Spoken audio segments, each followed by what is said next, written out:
Welcome back, students. In the previous video, we have started the chapter number 3 from Moment's book, that is Ishwaran the Storyteller, right? We've completed half of the story, in which let's quickly summarize what all we've studied, recapitulate. This is the story of a famous person, that is Ishwaran, who is also known as the storyteller, okay? And he had his master whose name is Mahendra. So the bonding between both of them was so strong that both of them loved each other so much, and we've discussed all these lines that how they loved each other. Like Mahendra was working in a firm where he had to transfer himself to different places. In fact, वो उसको कुछ ऐसे places में भी जाना होता था जहाँ even in far away places the land was very barren land मतलब कि जहाँ कोई सब्जी उगाने के लिए भी कुछ नहीं होता, and there were no shops around. Even in that condition, Eswaran was always there with Mahindra. उसने कभी भी महिंद्रा की कंपनी को नहीं छोड़ा, and he was always there for him to cook, to tidy up his mess, and do a lot of things. Okay, now coming to Mahindra. Mahindra के बारे में हमें ये पता चलता है कि he was very adjustable person who can adjust to any situation. And Mahendra हर रात को ईश्वरन से हर कोई ना कोई अलग स्टोरी सुनता था, and always he used to believe in his stories. Okay, so now moving further, last we ended in the slide that was कि ईश्वरन कहता है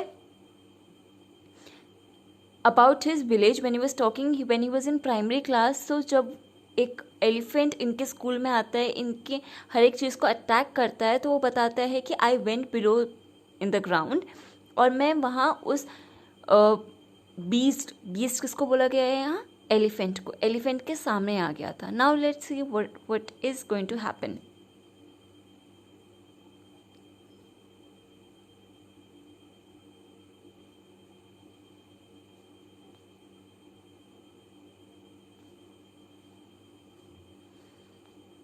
Alright. People were watching the scene, hypnotized from nearby housetops.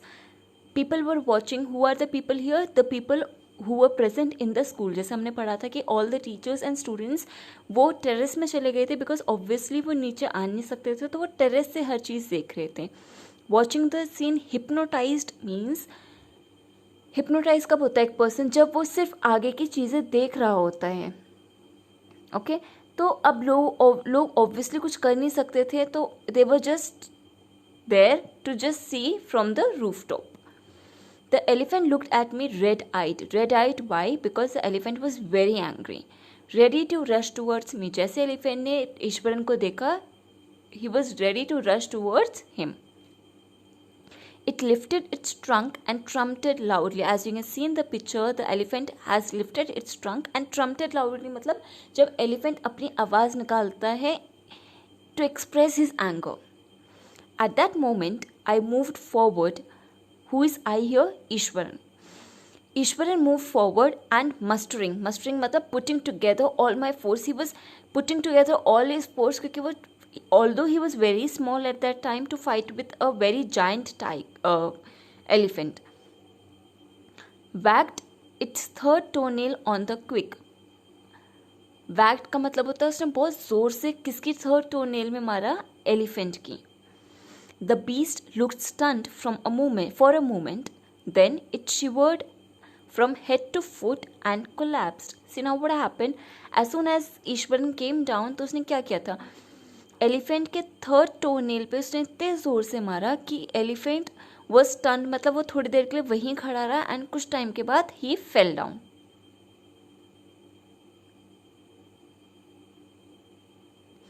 Eight this point Iswaran would leave the story unfinished and get up mumbling, I will be back after lighting the gas and warming up the dinner. तो अब क्या हुआ, ईश्वरन क्या करता था, हमेशा हर एक story को अनफिनिश रखता था. अनफिनिश मतलब कि लाइक सस्पेंस जब क्रिएट होता है. फॉर एग्जाम्पल, अगर आपने कल की वीडियो देखी होगी, तो आप भी थोड़े सस्पेंस में रहे होगे कि हाँ वो ईश्वर नीचे आ गया था, now what happened, right, and then I ended the video. So similarly when you are hearing some video, या फिर आप कभी कोई स्टोरी सुन रहे होते, तो व्हाट डू यू वांट कि जल्दी स्टोरी फिनिश हो और हमें सस्पेंस पता चले. तो same Mahindra was in suspense, and Eswaran के एक ऐसी आदत थी कि वो हमेशा स्टोरी को पहले आधे अधूरी छोड़ता था and then used to get up mumbling, मतलब वो बोलते बोलते जाता था कि पहले मैं गैस में खाना रख के आता हूँ और डिनर को गर्म करके लेके आता हूँ आपके लिए, and then I will continue with the story.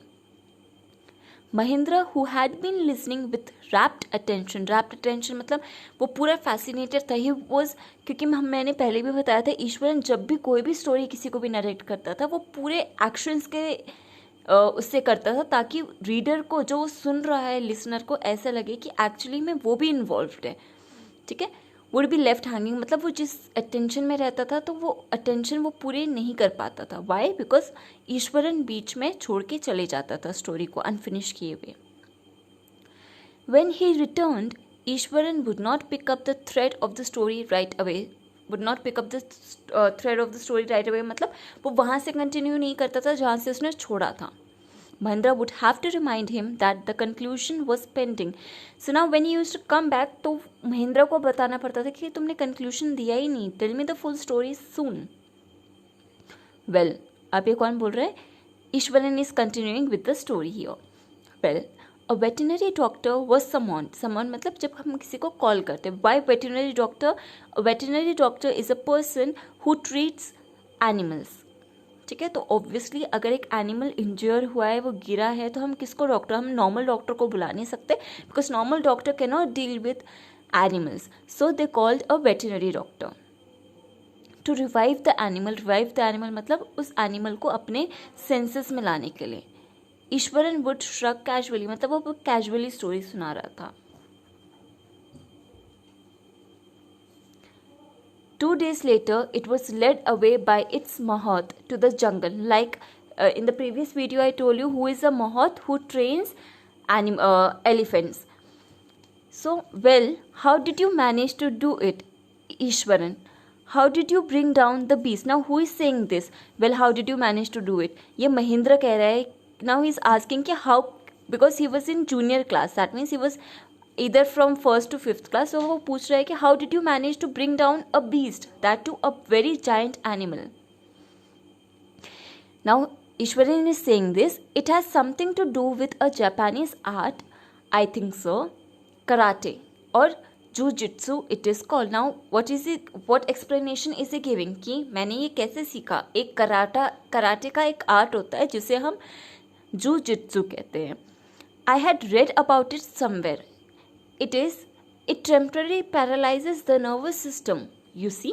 अब इसने क्या बोला था कि मैंने ये पढ़ा था कि अगर आपको ये आर्ट आता है तो when you kick somebody in the third toenail with a technique, तो वो उसको टेम्परली उसको पैरालाइज कर देता है, मतलब कुछ टाइम के लिए that person or that animal cannot move.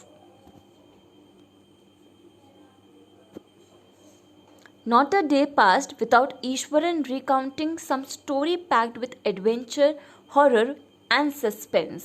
अब एक दिन भी ऐसा नहीं जाता था जिस दिन ईश्वरन कोई भी स्टोरी जिसमें एडवेंचर, हॉरर या सस्पेंस ना हो वो नहीं सुनाता था, क्योंकि मैंने आपको पहले भी बताया था कि every day, every night, after working, after having the dinner, Iswaran used to tell Mahendra one और the other story. Whether the story was credible or not, Mahendra enjoyed listening to it because of the inimitable way in which it was told. मतलब whether the story was credible or not, मतलब भले ही अगर कोई story अच्छी हो या ना हो, but Mahendra use to enjoy listening to him because जब भी ईश्वरन कुछ ना कुछ अलग स्टोरी बताता था, वो हर एक स्टोरी एक यूनिक स्टाइल में बताता था.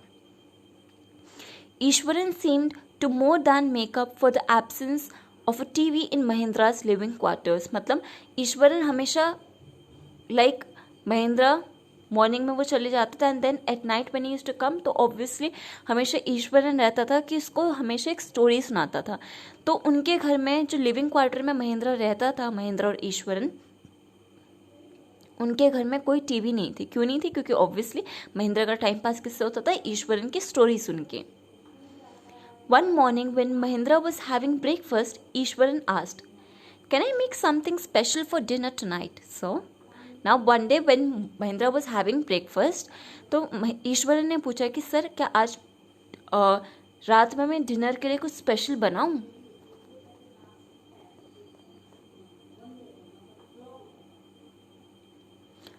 After all, today is an auspicious day. According to tradition, we prepare various delicacies the spirit of our ancestors today serve. ठीक है, तो उसने क्या बोला, क्योंकि आज एक ऑस्पिशियस डे है, अकॉर्डिंग टू ट्रेडिशन, मतलब पहले के टाइम में ये माना जाता था कि आज के दिन में हम अपने एंसेस्टर्स को कुछ खिलाते हैं. Ancestors means who are gone. तो that is the reason why he was asking for the permission कि आज मैं कुछ रात में स्पेशल बनाना चाहता हूँ. That night, Mahendra enjoyed the most delicious dinner and complimented Ishwaran on his culinary skills. That night, what happened? Mahendra ने बहुत अच्छा delicious खाना खाया, जिससे किसने बनाया था? ईश्वरन ने. एंड महेंद्र हमेशा ईश्वरन की तारीफ भी करता था whenever he used to cook delicious food. And now he is complimenting Eswaran on his culinary skills. Culinary skills होते हैं cooking skills. जब एक पर्सन के कुकिंग स्किल्स बहुत अच्छे होते हैं तब हम उसे कहते हैं कि you have very good culinary skills.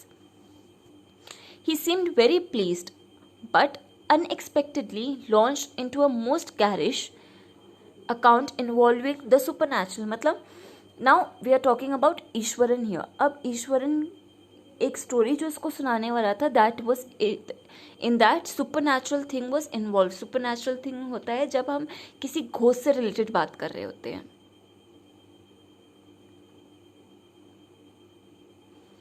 You know, sir, this entire factory, Ishwaran is saying this.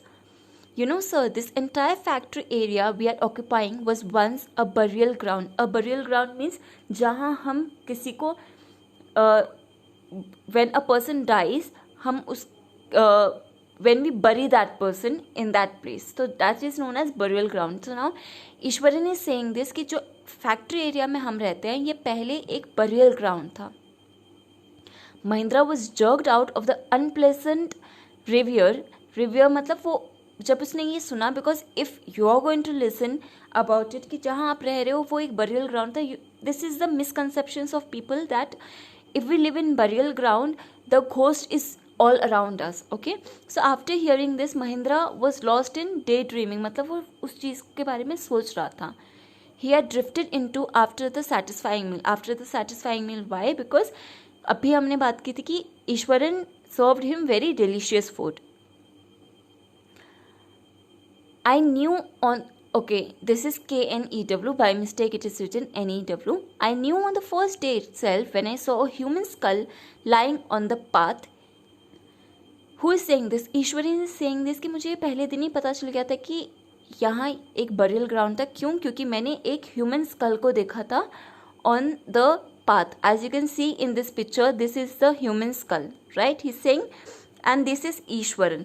तो ना ईश्वरन इज सेइंग कि मुझे फर्स्ट डे ही पता चल गया था क्योंकि जब मैंने एक ह्यूमन स्कल को देखा था यहाँ.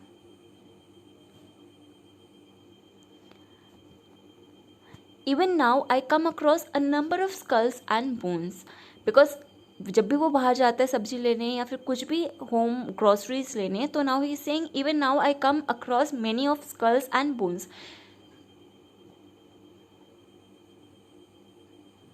He went on to narrate how he sometimes saw ghosts at night. अब वो बताता है कि मैंने कई बार रात को भूत भी देखे हैं.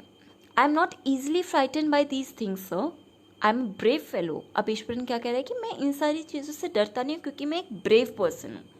But one horrible ghost of a woman which appears off and on at midnight during the full moon.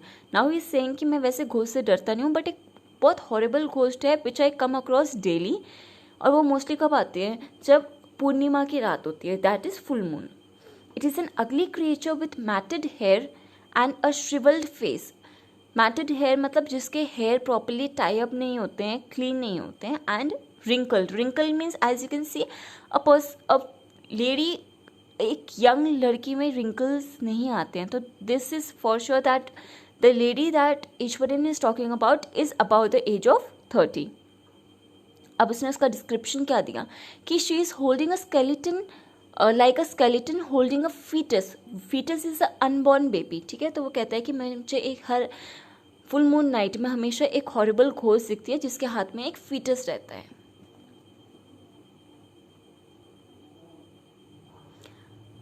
Mahindra shivered at the description and interrupted rather sharply. You are crazy, Ishwaran. Matlab, this is the first time when Mahindra interrupted in middle.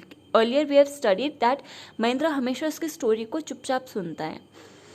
There are no such things as ghost और spirits. अब महेंद्र क्या कह रहा है कि ghost कुछ होते ही नहीं है, तो stop saying this rubbish. It is all a figment of your imagination. Figment होता है जब आप खुद कुछ चीज़ें सोचते हो. तो महेंद्र ने कहा कि ये तुम सारी चीज़ें सोच रहे हो, that is the reason Y आपको ऐसा लगता है, अदरवाइज घोस्ट नाम की कोई चीज़ नहीं होती. Get your digestive system examined and may be your head as well. You're talking nonsense. This was the first time when Mahindra got angry on Ishwaran and उसने ये सारी चीज़ें कही कि तुम you are talking nonsense and तुम्हें अपने दिमाग का इलाज करने की ज़रूरत है. And after saying this he left the room and retired for night. Retired for night मतलब वो जाके सोने चले गया. Expecting Iswaran to सल्क.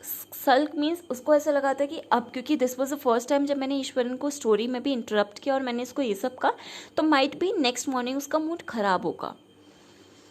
Next morning क्या, for a couple of days, मतलब काफ़ी दिन तक उसका मूड खराब होगा. This is what Mahindra thought. But next morning when he woke up, he was surprised to find the cook as cheerful and talkative as ever. That means Eswaran ने उसकी ये बात को दिल में नहीं लगाया and next day when he got up, तो वो उसने उसके लिए काफ़ी अच्छा ब्रेकफास्ट बनाया था and he was normal. See again here we can see how Ishwaran loved his master and he has respect for him. Now next, from that day on Mahindra, for all his brave talk, went to bed with a certain unease. With a certain unease मतलब कि जब वो रात को सोने जाता तो उसको हमेशा डर लगा रहता था after hearing Iswaran's story. Every night keep it in to the darkness aside through the window next to his bed, trying to make sure that there was no movement of dark shapes in the vicinity. Vicinity मतलब near by area. तो वो क्या करता था, अपने bed को उसने window से थोड़ा साइड खिसका लिया था ताकि उसको कोई नियर बाय एरिया में अगर कोई मूवमेंट भी होता है कोई किसी पर्सन का, तो वो जो परछाई आती है वो देखने को ना मिले. Because he was very scared after hearing the story of Eswaran. क्योंकि उसे अंदर ही अंदर ये भी पता था कि हमने कल ये वीडियो में भी पढ़ा था कि ईश्वरन क्या करता था, वो हमेशा रियल इंसिडेंट्स बताता था. Okay, but he could only see a sea of darkness with the twinkling lights of the factory miles away. मतलब फैक्ट्री में काफ़ी सारे लाइट्स चले रहते थे तो उसको रात में हमेशा वो लाइट्स दिखती थी. He had always liked to admire the milk white landscape or full moon nights. जैसे you can see the picture of this moon, तो उसको हमेशा ये full moon nights में देखना बहुत पसंद आता था. But after hearing Ishwaran's story of the female ghost, he avoided looking out of his window altogether when the moon was full. अब ईश्वरन ने स्टोरी क्या बताई थी कि only on full moon night he can see that lady with fetus holding in hand. तो जब ये full moon night थी तो उसने, क्योंकि यूजुअली उसको क्या अच्छा लगता था कि वो फुल मून नाइट में विंडो के बाहर he use to peep out, he use to see that full moon night. पर जब से उसने ईश्वरन की स्टोरी बताई तो he avoided looking out of the window. One night Mahendra woke up from his sleep by a low moan. Low मोन का मतलब उसको किसी की रोने की आवाज़ सुनाई दी. जब वो रात में जब उठा तो उसको किसी की रोने की आवाज़ सुनाई दी. At first he put it down to a cat prowling. Cat prowling मतलब उसको पहले लगा कि एक कैट किसको ढूंढ रही है, एक माइस को ढूंढ रही है, इसलिए वो ऐसी आवाज़ निकाल रही है. But the sound was too guttural. Guttural मतलब कि उसको ऐसा लगा कि ये कैट की आवाज़ नहीं है क्योंकि ये काफ़ी हार्श आवाज़ थी और ऐसी आवाज़ कैट की नहीं हो सकती. He resisted the curiosity to look out lest he should behold a sight which would stop his heart. उसका मन था काफ़ी कि वो बाहर देखे कि एक्चुअली में कैसी आवाज़ है. But again he was very scared to look out of the window. But the wailing मतलब crying जो sound है जिसको वो रोने की आवाज़ आ रही थी, it became louder and louder. अब उसे पता चल गया एंड लेस फिलाइन मतलब अब उसे पता चल गया कि ये कैट नहीं है क्योंकि कैट की रोने की आवाज़ ऐसी नहीं आती है. तो now he was more scared क्योंकि अर्लियर उसको ये असम्पशन उसने लिया था कि माइट भी ये कैट की आवाज़ है.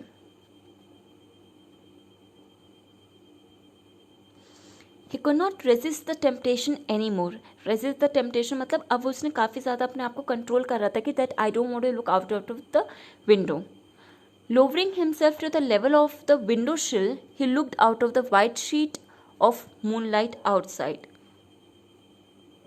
Mahindra broke into a cold sweat and fell back on the pillow, panting. Panting मतलब जब आप बहुत तेज़ heavily breathe करते हैं. तो नाउ उसने ट्राई किया कि फर्स्टली वो अवॉइड कर रहा था to look out of the window, but now he looked out of the window, but उसने देखा तो ऐसा कुछ उसे दिखाई नहीं था. Then he went back to sleep. By the time he had got up in the morning, he had a bath and come out to have his breakfast. The horror of the previous night had faded from his memory. मतलब जब morning में when he got up उसने नहा लिया था, उसके बाद वो ब्रेकफास्ट करने आया था, तो जो लास्ट नाइट में हुआ था वो भूल चुका था. Eswaran greeted him at the door with his lunch packed and his bag. तो अब उसने क्या किया, ईश्वरन ने उसको ब्रेकफास्ट दे दिया था. उसके बाद जब वो उसको गेट में छोड़ने आया तो he was having lunch packet और उसका बैग था. तो जब वो उसे दे रहा था Iswaran, just as Mahendra was stepping out, Iswaran grinned and said. Grin मतलब वो थोड़ा हंसा.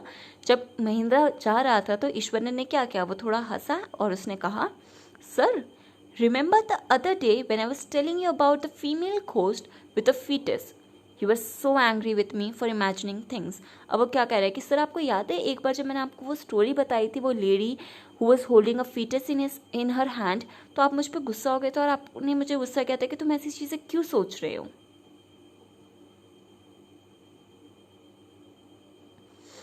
Well you saw her your self last night. अब वो क्या कह रहा है कि आपने मुझे एक बार गुस्सा किया था, पर अब कल क्या हुआ, कल आपने उसे खुद देखा. I came running hearing the sound of mourning that was coming from your room. अब उसने क्या कहा कि मैंने जैसे सुना था, क्योंकि आपके रूम से मुझे ये रोने की आवाज़ आ रही थी, तो मैं आपके रूम में भाग के आया. A chill went down Mahindra's spine. He did not wait for Ishwaran to complete his sentence. A chill went down Mahindra's spine मतलब अब उसे फिर से जब डर लगने लगा तो उसने क्या किया, वो वहाँ से जल्दी निकल गया, क्योंकि वो नहीं चाहता था कि वो ईश्वरन की कंप्लीट बातें सुन पाए. He hurried away to his office and handed in his papers, resolving to leave the haunted place the very next day. अब क्या हुआ, महिंद्रा ने जैसे वो ऑफिस गया, उसने एक पेपर थे जिसमें उसमें लिखा था कि I want to leave this place. Earlier हमने पढ़ा था कि महिंद्रा वॉज अ पर्सन जो हर सिचुएशन पे एडजस्ट हो सकता था, but after hearing from Eswaran, जब ईश्वरन ने स्टोरी बताई कि this place was haunted place, इससे पहले यहाँ एक बरियल ग्राउंड था, तो इससे वो काफ़ी ज़्यादा डर गया था. एंड ही डिसाइडेड कि अब वो बहुत जल्दी उस घर को छोड़ के कहीं और शिफ्ट हो जाए. Students, I hope this story is clear to you. This is the story of two people. One is Iswaran and the other is Mahendra, who is the master of Iswaran. तो ईश्वरन में इसमें बताया कि he is the story teller and you is a very good story teller, जो किसी भी person को अपनी बातों में इन्फ्लुएंस कर सकता है अपनी स्टोरी से, which is very clearly shown at the end of the story. जहाँ उसने एक महिंद्रा को जब अपनी स्टोरी बता रहा था वो घोस्ट की, तो एट लास्ट महिंद्रा को वो बात माननी पड़ी, because he could also feel those things. I hope this story is clear to you. Just go through the first video first and then the second video so that you will be able to know about the chapter. And if you have any query or if there is any word that is not clear to you, any word meaning, you can ask me. You can drop your comment in the comment box. You can drop your query in the comment box and ask me on that. And once again, I'll request you all to go through this video and go through your textbook and read the story, because this story is very nice and you're going to love the story.